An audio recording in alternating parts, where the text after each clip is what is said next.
Welcome back to the Alien Spaceship Talk Show podcast. And in case you're just joining us, you're listening to the Alien Spaceship Talk Show podcast with Emmy, Hikins, and Trevor.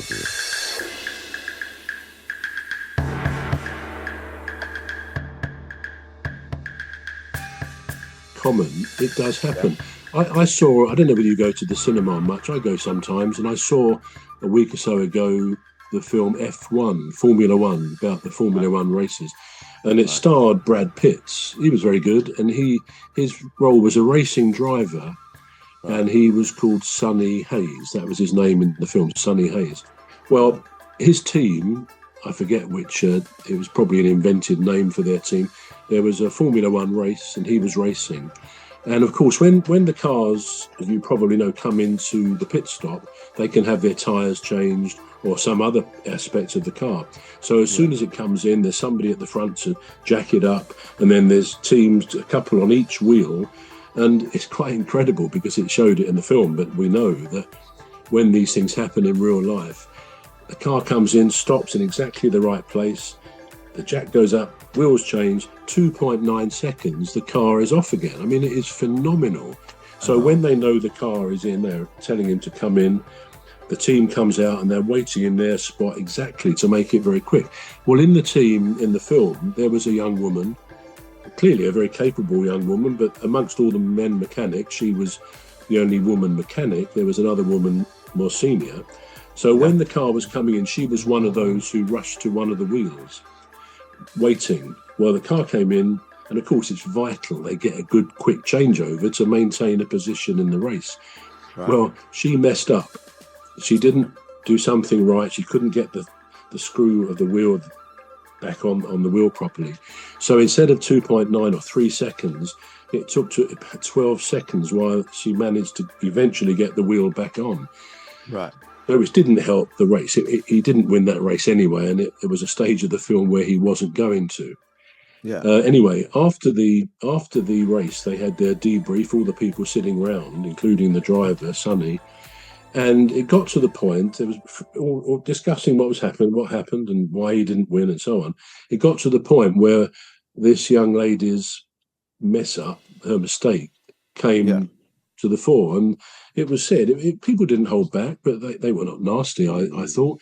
They would just say, well, you obviously got to learn by that, because she was fairly new in the team. And it was a bit awkward for us, and we felt a bit let down, blah, blah, blah. But so people were honest, but not unkind. But there was this kind of deathly silence when this had been said, and she looked a little bit awkward, although who knows what was inside her. Anyway, at that point, Sonny said, he sort of took the heat from me. He said, oh, well, let's be fair, guys. She's new on this. She's normally brilliant. She's great at what she's doing. In other words, he really chivalrously, if you like, boosted her up.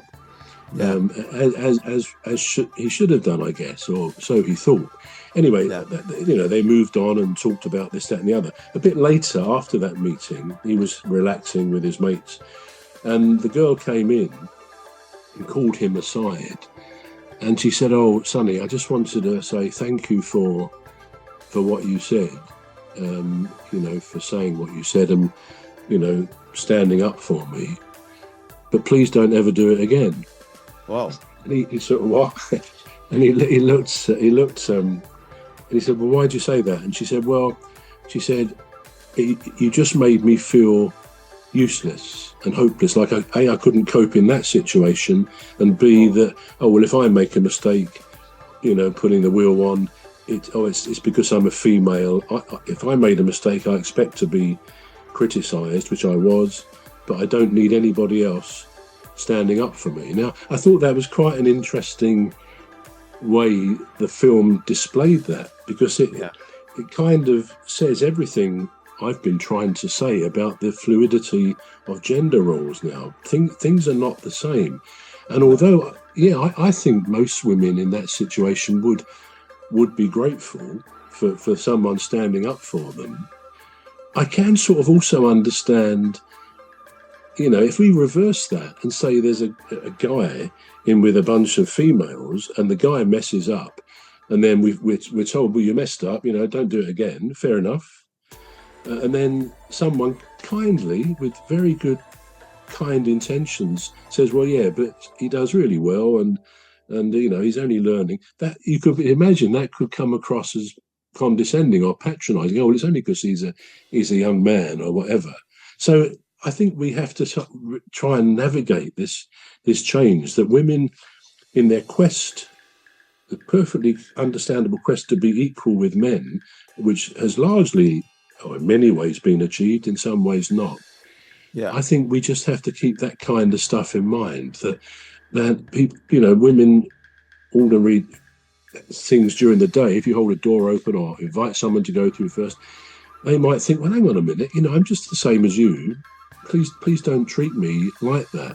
Can you see what I'm saying? I mean, it's a difficult path sometimes to navigate. It really is. But I don't. We're going to take a short break now. We're back shortly. You've been listening to the Alien Spaceship Talk Show with Trevor Gear and Emmy Hikins. The Alien Spaceship Talk Show podcast is looking for sponsors. If you're a company out there looking to spread the word about the products and services you provide, please get in touch with Deepstuff Radio Podcast on info@deepstuffrecords.com, or to use the contact form on our website to contact us, please visit radio.deepstuffrecords.com. Also, if you're looking to get involved on the Alien Spaceship Talk Show podcast, reach out via our Deepstuff Radio Facebook page. Thank you.